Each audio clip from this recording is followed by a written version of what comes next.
egy'amawulire ku ssaawa zino 10:15.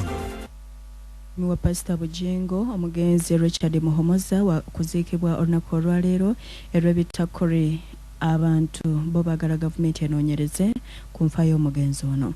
Omwogezi w'ekibuga Jinja agamba nti kanso etemye empenda ku butya bwegenda okukwatamu omulimu gw'okuyoola kasasiro mu Jinja.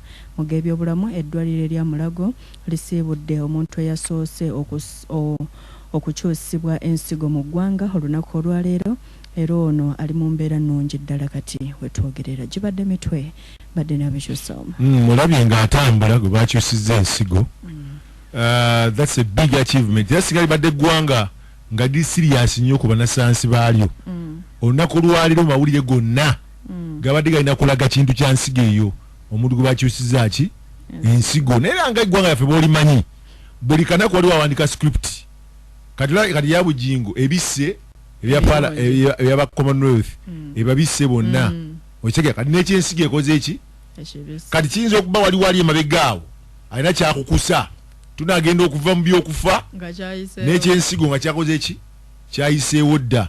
Kakati nno nja kwebaza tuli omu Juni yewa poliisi ye OC ow'ebugembe bakola ekikwekweto ne bakwata abavubuka 14.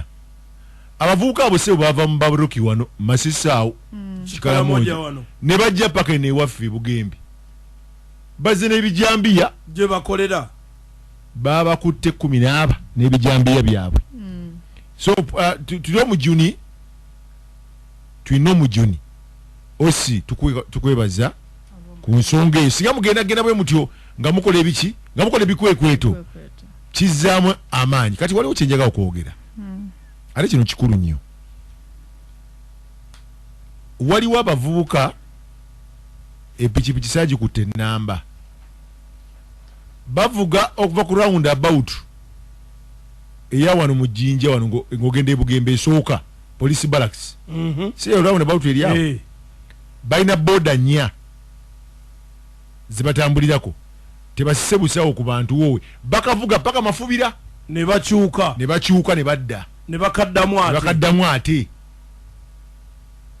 So kati abantu mwegendereza bakwata obusawo nga muli ku boda. Ekirala mbadde nsaba abawala mulekera okutambula ekiro.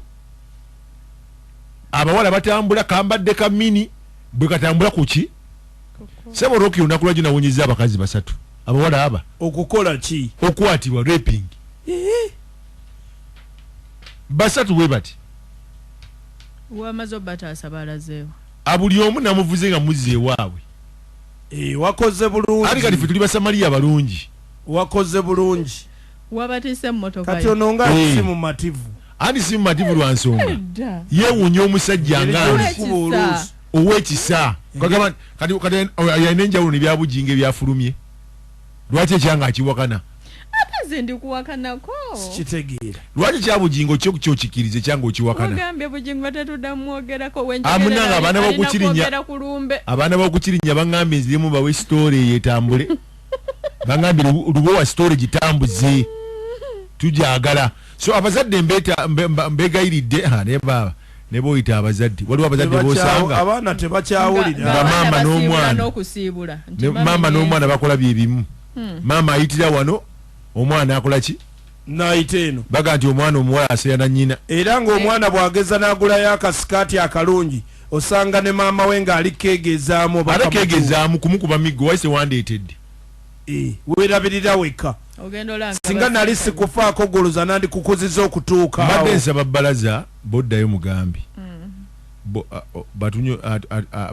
bakuweyo kugulire erinnyonnyola ku passport bwe ziggwako ndagamuntu bwe ziggwako neyaka kubanga mbisomye busomi tebigenda kuggwako naye singa munyamba mu newsroom ne mumpeereza details ezo zonna balaza muŋŋambireko kubanga ti abantu baganye okukola ki kati waki tetukuleka gwe n'ogenda waki tukwesibako nnyo genda tetujja kwesiba kugenda omalirize twakola busa ku sherina nambaziira baŋŋambye mulwadde nga kibi musujja gwe gumuluma oba ali lubuto nedda sherina tazaala kati akyali mba mbuuza bubuuza tulamuseeko ne gundi nabiki abeewabe baliwa Kayunga Mbugerere bana Mbugerere wano just yawonamu mwe mwanta wanya 29 yawona just butafuwa mindi ekyo kyokka kye kyamakulu kye yawona kakati nno mugarage serugana tuli ku NBS radio programu yo evening drive lyanda kulyanda Motere